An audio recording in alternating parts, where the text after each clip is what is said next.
Welcome back to Snackcast, everybody. What's up, people?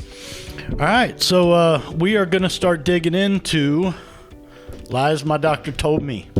And today we're going to talk about Chapter 1. Chapter 1 in the book is all about fat and saturated fat. And what does the world tell us about fat? Fat makes you fat? Fat makes you fat. If you eat fat, you get fat, right? Right. And did I get that right, I guess? Yeah. No, to the point of the book. I think we hear that from doctors a lot, right? You need to eat a low fat, high protein diet, whatever. Right. Cholesterol's bad for you. Right. And in large part, they've got it wrong. Right. I don't even want to say in large part. I mean, it's wrong. I think science tells you it's wrong. Right. So some of the things he gets into, right?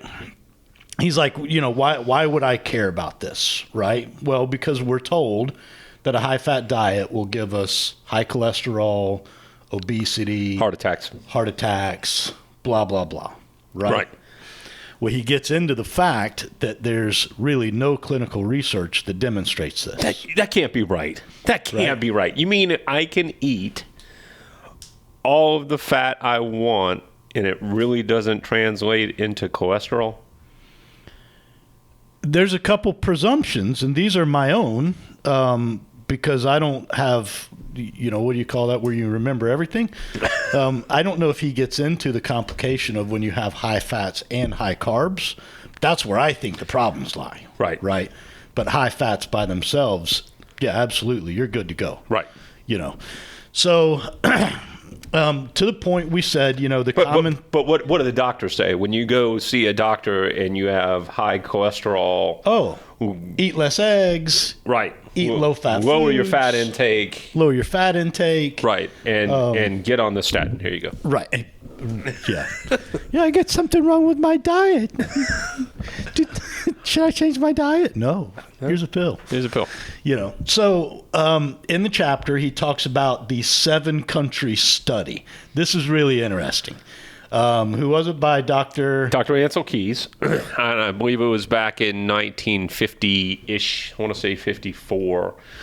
And it actually started as the 21 countries. 22 country study, yeah. And he started narrowing down the number of countries that he used because it didn't fit the narrative of that he was trying to portray. Yeah, high fat causes cholesterol, which causes heart attacks, blah, blah, blah, blah, blah.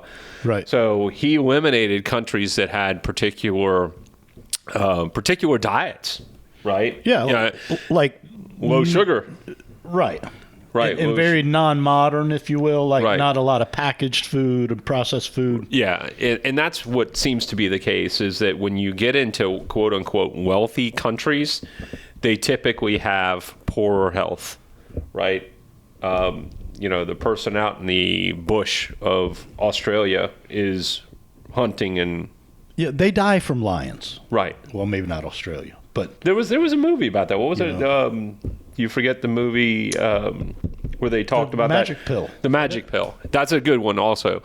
Very good one. Yeah. The Magic Pill was really good, and they interviewed some people literally in Australia. So let's dive in real quick, right? Yeah. This tribe had lived out in the bush, if that's okay for us to say, forever. And they died of old age or snake bite or crocodile attack. They had like zero disease in the community. Right.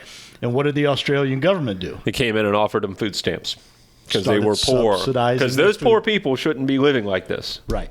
And now they're dying young of cancer. Obesity, blah, blah, blah. It's a great movie. It's a documentary, I should call it, The Magic Pill. The Magic Pill. Okay. It's more than just that tribe. That was just one segment. But so when you look at Dr. Ancel Keys' study, it is the foundation of what we call the food pyramid.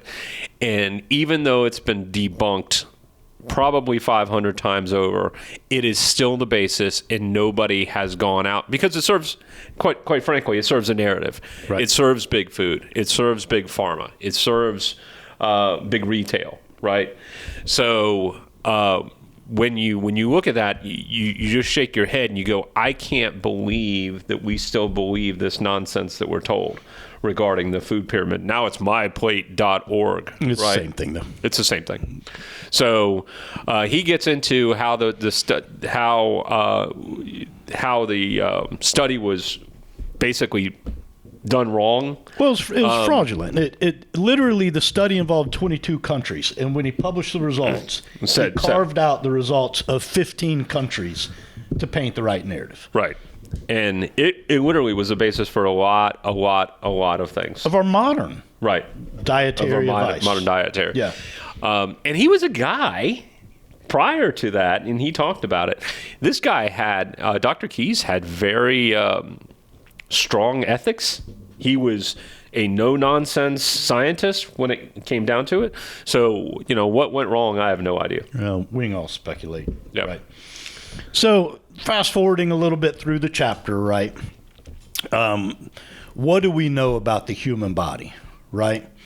Well, I think it's 1/3 of every cell in the body is comprised of cholesterol. Mm-hmm. The brain, the nervous system are largely made of cholesterol. And if you ask the public if cholesterol is good or bad, I would say 90+% of our population would look at you and say cholesterol is bad. It's bad, right. It makes up almost your whole body. Our body naturally makes, on average, 1,300 milligrams of cholesterol every day. Naturally. Now, how much does our body produce naturally that is negative? Right. And I'm not talking about in healthy or unhealthy, in everyone, right? So you could say the body produces some unnatural things at times, and generally speaking, you can point to other stuff. The body creates cancer, but maybe 50 years of smoking contributed to that. You think? So anyways, it's critical for the function of the body, the brain, the nervous system. We know that. It doesn't cause heart attacks. It doesn't cause obesity. And the body can work off of two fuels, right? It can work off of glucose, and it can work off of, which is your sugars, and it can work off of fats. Right. So the jury's out. Is fat bad for us? No. It's not at all. It's it can definitely be a not great addition to a high carb diet, because I think the two of them together are toxic. I think that's where it is. I think that your body trying to figure out what it's going to work off of is where the real danger lies. Storing the fat, burning the carbs. It's confused. Right. Yeah. So The Big Fat Surprise was a great book. Again, it had some in the middle slowdowns, but I read that one as well. Well, towards the end of almost every chapter, that's how he kind of closes it out is don't believe me, here's some homework. Right. So in this chapter, he did point to 3 specific books. One of them, Eat the Yolks by Liz Wolfe, NTP, MPT, something like that. I'm sure that's nutritional. The Big Fat Surprise you mentioned by Nina Teicholz, if I'm saying that right. I think so. And Eat Fat, Get Thin by Dr. Mark Hyman.